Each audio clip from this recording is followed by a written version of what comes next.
This unit, the sulfur unit, we have to adjust the pH with this unit to effectively get the smell out with this unit. It must be below 8.0, which is why we put this in. This unit here, clock, same way. The information key is the same, and the regen key, which I did not go over here with you. If you press this button once, you'll override the water meter, okay? If you have to wash it, just press it once, and you see it says regen today, so it's gonna go off at 2 a.m. in the morning and wash. And why would I need to do that? Let's say you ran out of salt. You're completely out. Put the salt in, you have to wait for it to go through all those gallons again. This forces an immediate wash. Okay. Okay.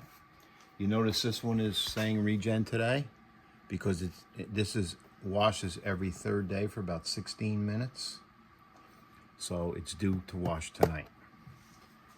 And this is what Sulfur. gets the sulfur out of it. That was the big problem we had. Sulfur, right. And really the big problem we had was the pH, which people missed. Right. Prior folks missed. Got to get the pH below 8, which is what this does. Right. It's effective in that regard.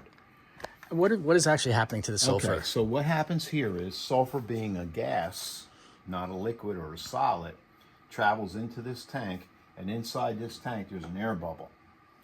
That air in there oxidizes the sulfur gas and vents it off through this line to drain. Which line?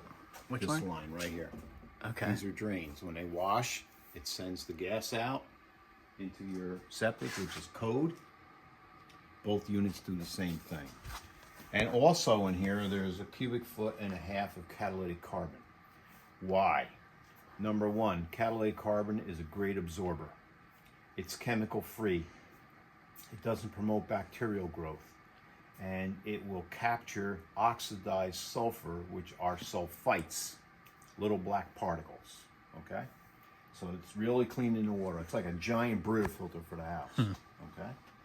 All right, and this is an extremely effective way to remove gas from the water non-chemically because it just captures it and vents it. Right. If you were to take a container of sulfur water, put it on a counter and come back 15 minutes later, sulfur's gone. It evaporates out. Yeah. We're force evaporating it here. That's what we're doing. Right. Air is an oxidizer. When the sulfur comes in, it mixes with the air, keeps it in the tank, and then every third day vents it off. And that's called air injection?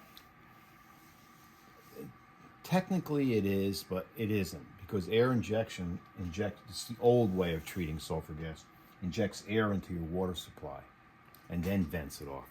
This does it all in one unit. Right. The problem with air injection years ago, I used to do a lot of it, was it had a tendency to restrict flow.